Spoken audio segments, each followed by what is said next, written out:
வணக்கம் நண்பர்களே, இன்னைக்கு நாம எபிசோட் 43ல பார்க்க போறது என்னன்னு பார்த்தீங்கன்னா இன்ஸ்பைட் ஆஃப் அண்ட் டிஸ்பைட். இதை பற்றி நம்ம நண்பர்கள் நிறைய பேர் கமெண்ட்ல தெரிவிச்சிருந்தீங்க.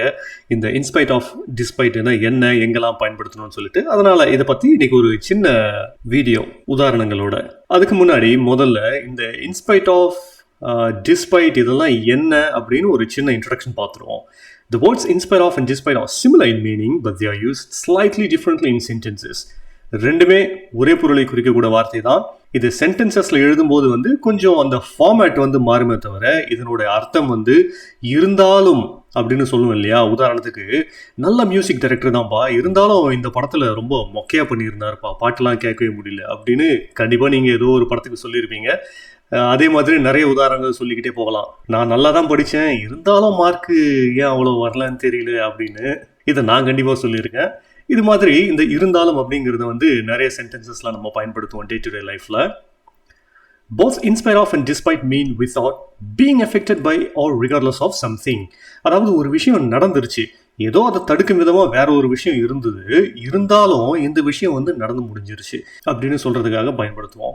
They are used to show that something happens even though there is a negative factor that could have prevented it. அதாவது ஒரு சம்பவம் நடக்கக்கூடிய வாய்ப்பு இல்லைனாலும் அது நடந்துருச்சு அப்படின்னு சொல்லுவோம். அதுக்கு தான் இருந்தாலும் அப்படிங்கிறத நம்ம பொதுவாக பயன்படுத்துவோம். ஸ்ட்ரக்சர், அதாவது இதை எப்படி நம்ம சென்டென்ஸில் ஃபார்ம் பண்ணுவோம், எந்த இடத்துல இது வரும், எப்படி பயன்படுத்தணுங்கிறத பார்ப்போம்.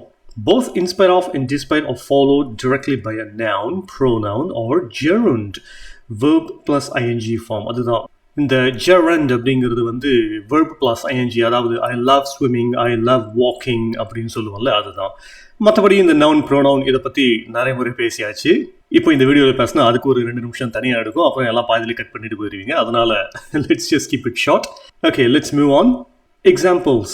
இன்ஸ்பைட் ஆஃப் அப்படிங்கிறதுக்கான எக்ஸாம்பிள் முதல்ல பார்ப்போம். இந்த வார்த்தைகள் இரண்டும் ஒரே பொருளை குறிக்கிறதா இருந்தாலும் இந்த ஃபார்மேட் பாருங்க. இன்ஸ்பைட்னு பயன்படுத்தும் போது இன்ஸ்பைட் ஆஃப் அப்படின்னு எழுதணும். அதுவே டிஸ்பைட்னு வரும்போது அந்த டிஸ்பைட் மட்டுமே தன்னந்தனியாக பயன்படுத்தப்படும்.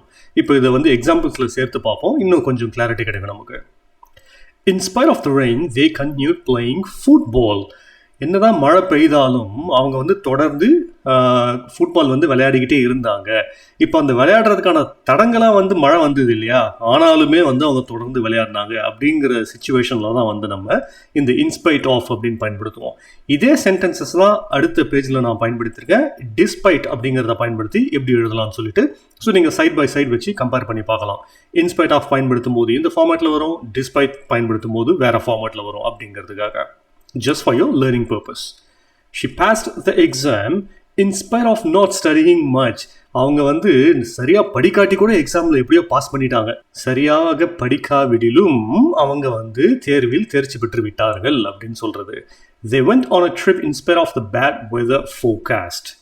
இந்த எக்ஸாம்பிள்ஸ்லாம் நான் உங்களுக்கு பழகிறதுக்காக தான் கொடுத்துருக்கேன். கொஞ்சம் காம்ப்ளெக்ஸான வேர்ட்ஸ் இருந்தாலும் அதை பயன்படுத்தி எப்படி இங்கே ஸ்ட்ரக்சர் ஃபார்ம் பண்ணுறோன்னு பாருங்கள். It will help you improve your sentences. They went on a trip.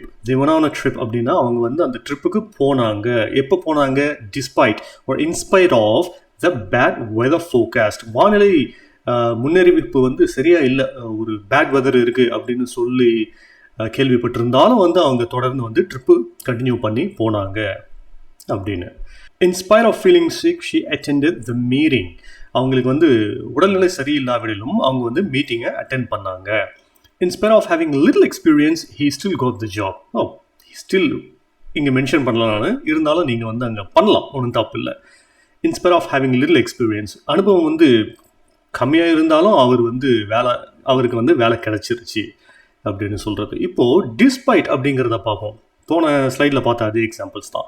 In spite of, let's go back. In spite of the rain அப்படிங்கிறது டிஸ்பைட் த ரெயின் அப்படின்னு மாறுது பாருங்கள். ஸோ இன்ஸ்பைட் ஆஃப் அதை டிஸ்பைட்டை பயன்படுத்தி ரீப்ளேஸ் பண்ணியிருக்கேன், அவ்வளோதான். Despite the rain they continued playing football. இதே மாதிரி இந்த எக்ஸாம்பிள்ஸ்லாம் எப்படி மாறுது அப்படின்னு பாருங்கள். இதில் ஏதாச்சும் சந்தேகம் இருந்தால் கமெண்ட்டில் தெரிவியுங்கள். Difference. Despite is slightly more formal than in spite of, but they can usually be used interchangeably. They can still be swapped between themselves. வேறு ஒன்றும் இல்லை, டிஸ்பைட்டுங்கிறது கொஞ்சம் ஃபார்மலாக இருக்கும், ஆனால் நான் இமெயில் எழுதும்போதும் வந்து இன்ஸ்பைட் ஆஃப் பயன்படுத்தி நிறைய எழுதியிருக்கேன். ஒன்றும் பெரிய தவறு இல்லை. Avoid using of after despite, அதுதான் டிஸ்பைட் ஆஃப்னு வராது, இன்ஸ்பைட்க்கு மட்டும் தான் இன்ஸ்பைட் ஆஃப்னு வரும். டிஸ்பைட்டுக்கு வெறும் டிஸ்பைட் தான்.